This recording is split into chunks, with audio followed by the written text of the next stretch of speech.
Movie Web, this report. It's John Wick 4. Begins filming this summer. International settings revealed.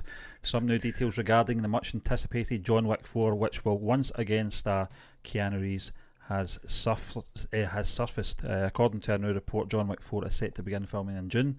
It is expected that Chad Stahelski, who directed the first 3 entries in the franchise, will return to the helm. It was recently confirmed that writer Derek Kolstad, who created the series, will not be returning to pen the screenplay this time around, nor will he be putting pen to paper for the already announced John Wick 5. However, Kolstad does not seem to have any feelings of ill will towards the project. Mike Finch of American Assassins and Predators is said to be the most recent writer to have a crack at the script. John, I've seen American Assassins and I've seen Predators. Both of them are shite. Yeah. I don't know if it's down to the writing. Well, it is down to the writing because the stories were shite. I don't know how. I'm not comfortable with this. Derek Kolstad is the guy that was part of the sort of winning formula for the first 3 films. Yeah. And there is a report coming in from NME, John. Yeah, I'll bring it up soon. I'll bring the twos into it, man. There you go. And you can see it there. Yeah. It is. He's been speaking to Collider and he spoke about the decision. He confirmed he's not going to be involved, and you see it there. My decision wasn't my decision. You think of contractually all of these things. The third one, I shared the credit with a number of people. They didn't have to come back to me, and so they didn't. Steve, I'm not going to go through it all, but I'm disappointed with this news. He has been synonymous with the first 2 movies, the first 3 movies, I should say. There has been 3, hasn't there? Yeah. The second one was the sort of expanding of it. The third one was when they went to Madagascar and stuff like that. Slightly disappointed with that news, and I'm concerned how that's going to impact the integrity of the 4th and 5th movie. I get and understand that sometimes when a franchise has got so many sequels, sometimes it's not a bad idea to freshen things up. Yeah. But you've got to remain consistent as well. That's more important than anything with a franchise, and especially when these are called chapters, so it's a continuation of the story of John Wick. Yeah. I loved the first one. Amazing film, John. It took me by surprise how good it was. Second one was a bit samey. I felt it was regurgitating what happened in the second one, the first one.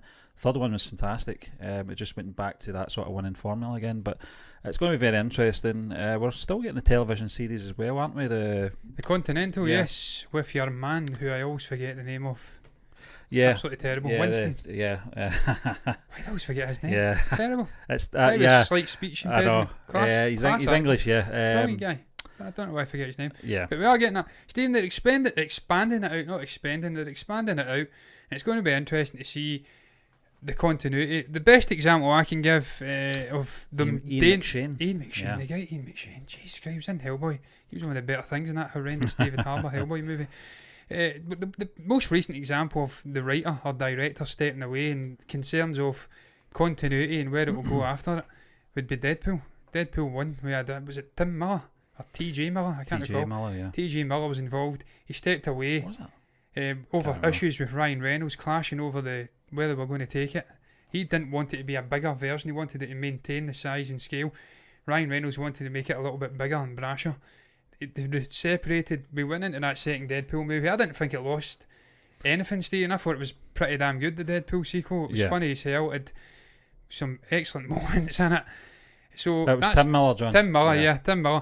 TJ Miller was starred in the film. Yeah, he was his friend that went off the rails a bit, wasn't he? He kind of was saying he had a bomb on a train and things like that. He lost the plot and subsequently get fired from the roles he was in. Tim Miller went off and done Dark Fate, and he should be fired for Crimes Against Humanity for giving us that movie because it was utterly shite. Yeah. But Stephen, that was an example of 2 movies, 2 different sort of creators, and it sort of making that jump and still being pretty damn decent. Hopefully it's the same here without your man Kolstad. Hopefully they'll still have the likes of Wick and Chad Stahelski involved. Number of writers. He says it himself, there's been umpteen people involved. It wasn't just him. They've ditched him. Hopefully it'll still be good. It's not an overly complex story, let's be honest. It's just a guy, a hitman, assassin type figure, trying to get one up in all of the other people.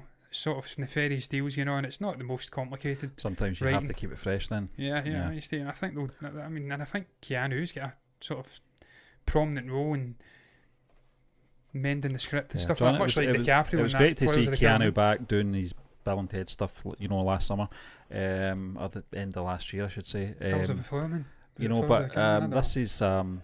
This is where he belongs, doing the John Wicks, doing the Matrix films, those action films. That's where I see him as best. But we'll just have to wait and see how good it will be. But it's I good think to see it'll be that production is beginning shortly as well, because It's all about Keanu.